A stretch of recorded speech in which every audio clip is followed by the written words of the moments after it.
Amables oyentes, nuevamente vamos a leer las Sagradas Escrituras, primeramente en el Evangelio según Mateo, el capítulo 24 y el versículo 35.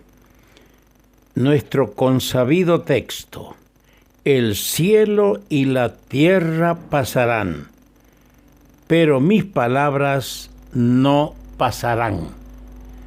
El cielo y la tierra pasarán, pero mis palabras no pasarán. Ahora vamos a primera de Timoteo, la primera epístola escrita por Pablo a Timoteo, capítulo 3, versículo 16. E indiscutiblemente grande es el misterio de la piedad. Dios fue manifestado en carne, justificado en el Espíritu, visto de los ángeles, predicado a los gentiles, creído en el mundo, recibido arriba en gloria. Y primera Pedro, la primera carta del apóstol Pedro, el capítulo 1, el versículo 25. Mas la palabra del Señor permanece para siempre. Mas la palabra del Señor permanece para siempre. Siempre estamos esperando y rogamos a Dios que derrame su bendición al comentario, a la exposición de su santa palabra. El Señor se acercó un día, ya resucitado, por supuesto el Señor, se acercó a dos discípulos que caminaban desde Jerusalén hasta Emaús descorazonados, apagados, comentando los sucesos que se habían verificado en la ciudad de Jerusalén. Seguramente comentaban desde la entrega que hicieron del Señor a las autoridades religiosas, el juicio que le hicieron aquella noche en el palacio de Caifás, luego la mañana cuando llevaron al Señor ante Pilato, el gobernador romano, buscando que sentenciara la muerte, porque los judíos no podían decidir ni dar un fallo sobre muerte, tenía que ser la autoridad romana. Todos esos comentarios, ellos vieron cómo llevaron a su Señor sangrando, coronado de espinas, hasta el Gólgota. Y sin duda turbados y con la mente llena de turbulencia de estos sucesos, estaban comentando hasta que se acercó un forastero y les dijo: ¿qué cosas platican ustedes? Y se los ve tristes, sin duda alguna, ¿no? Estaban tristes por el hecho de que precisamente el que esperaban ellos sea la esperanza, se esfumaba todo con la muerte de Cristo el Señor. Y ellos le dijeron: estamos charlando acerca de Jesús Nazareno. ¿Acaso eres un forastero que no sabes nada acá? Y dice que el Señor comenzó a abrirle las Escrituras desde Moisés y siguió por todos los profetas declarando lo que las Escrituras declaraban, lo que de él decían. Esta charla reavivó sus espíritus y ellos tenían que reconocer y decían: no ardía nuestro corazón en nosotros mientras nos hablaba en el camino, cuando nos abría las Escrituras. Y es bueno leer esa frase escrita por el evangelista Lucas en el capítulo 24, versículo 27. Y comenzando desde Moisés y siguiendo por todos los profetas, les declaraba en todas las escrituras lo que de él decían. La Biblia, su unidad en la diversidad. Por eso estamos comentando este pensamiento. Pese al espacio de tiempo de 1500 años que separa desde el primer escritor al último, pese a los idiomas, las barreras étnicas, las culturas distintas de los escritores, la Biblia es el libro de Dios. En realidad, Él es el autor. Los escritores son meros instrumentos humanos que Dios se dignó utilizar para escribir las sagradas escrituras.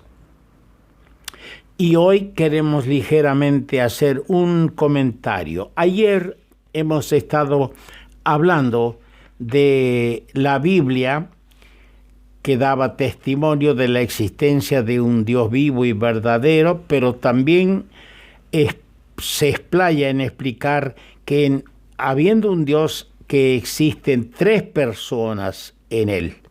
Maravillosa enseñanza para nuestra consolación. Hoy vamos a ver que la muerte expiatoria de Cristo en el madero es el acontecimiento céntrico de la Biblia. Eso sí, el corazón de la Biblia es explicar, exponer, enseñar acerca de la muerte expiatoria de Jesucristo ocurrido allá en el madero. El Antiguo Testamento destaca la importancia y la necesidad de la muerte de Cristo. Los 4 evangelios, los primeros 4 libros del Nuevo Testamento, registran el hecho. Cada evangelista desde una óptica, como el Espíritu les guía a escribir, relatan este hecho maravilloso en la historia de la eternidad. Y en el libro de los Hechos de los Apóstoles tenemos claramente el anuncio de esa muerte expiatoria, el Evangelio. Tenemos su proclamación llevada a cabo por instrumentos humanos, no en situaciones de comodidad, sino más bien de adversidad, luchando contra enemigos que perseguían sus propias vidas y a costo de sus propias vidas. Se ve en los Hechos de los Apóstoles que se tenía que cumplir la proclama y el anuncio del glorioso mensaje del Evangelio con su proclama central de la muerte expiatoria de Cristo.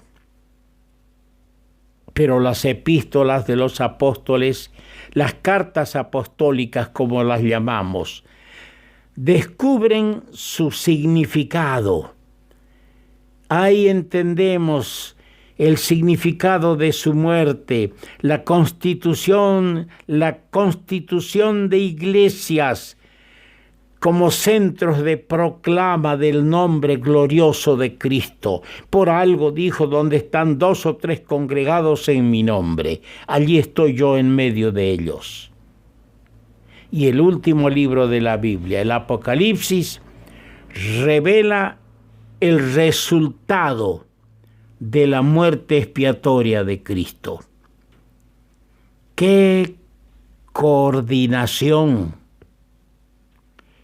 ¡Qué sublime unidad existe en las Sagradas Escrituras en torno a la persona del Señor Jesucristo!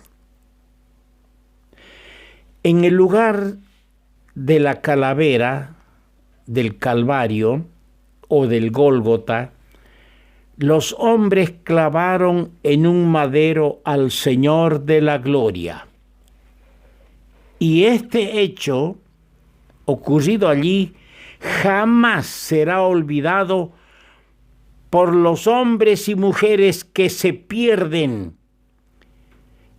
que no quieren aceptar, reconocerse pecadores y aceptar el perdón que el Señor les ofrece.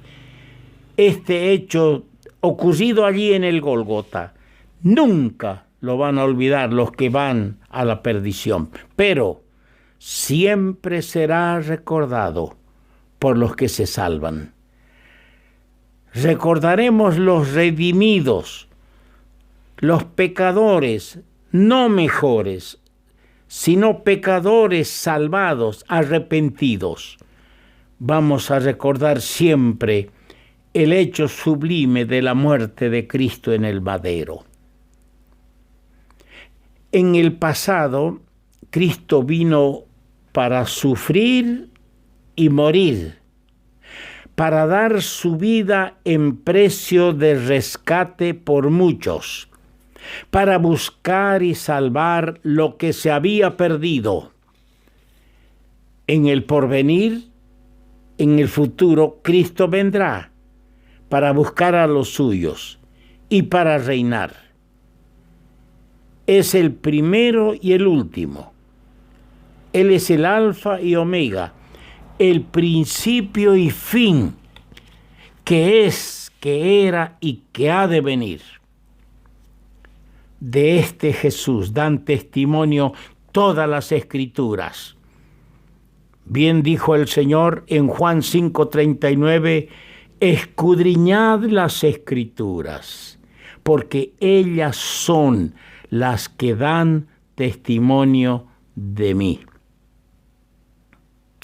La Biblia se ocupa de un pueblo notable, de un pueblo peculiar, el pueblo hebreo, el judío.